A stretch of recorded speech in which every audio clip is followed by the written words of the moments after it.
mombongo iso okozwa litumba oyebite makambo ya lobi okolo Yesu kolo kolo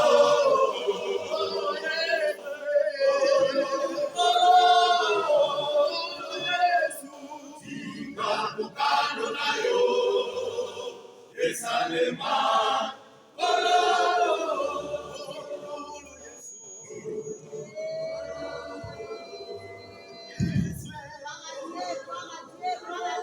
Amigo, Nzemboyo Yosi Koyoka, Suko Simboli na Matai, chapitre Notoba, verset 37 na Misato, ezali kolobela biso ete toluka liboso bokontinanta.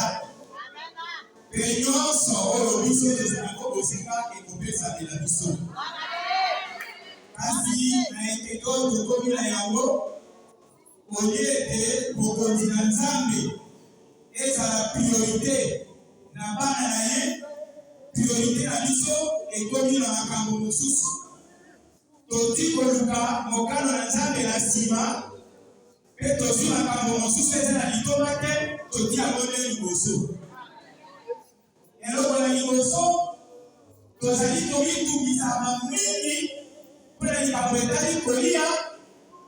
Alors que toyebi ete kati na Biblia mokili soki ekomi lelo eza mpona likambo na kolia.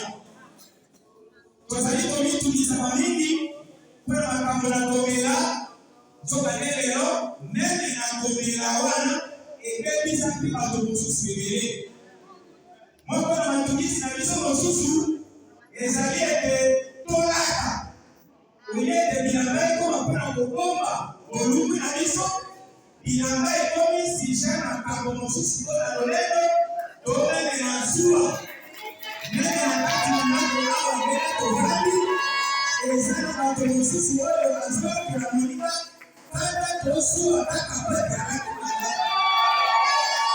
etango makambo wana ezali kati na makanisi na biso. Tozwi bokonzi na Nzambe toti na nsima mpe tokomi koluka nde eloko mosusu. Yango ozoyoka na refrain ndeko oyo Nzambe atia nzembo kati na ye abandi nde koloba ete oyo Nzambe tika ete mokano na yo esalema kati na kozala, kati na posa na koluka, kati na makambo ebele ebongi ete ozalaka effort koluka nde mokano na Nzambe. Kama odi bokonzi na Nzambe liboso nde makambo mosusu makoya epai na yo. Nasuka ata lelo ezali dimanche tolobi awa ete bato mosusu bazozala kalkile na bango likolo na mosolo. Soki okei lelo na Nzambe awa okokuta mwana na centrale adiki koya losambo azoteka na Nzambe kuna.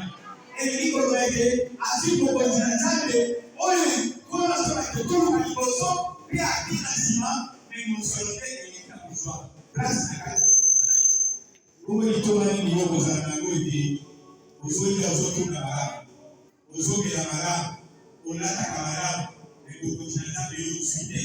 Ndenge ye moko azoloba ete litomba nini kozala ete ozwa mobima mpe okokisa molimo na yo.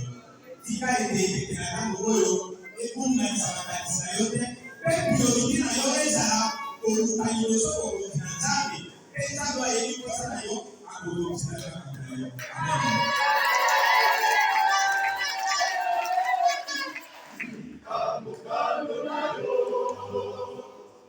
Sale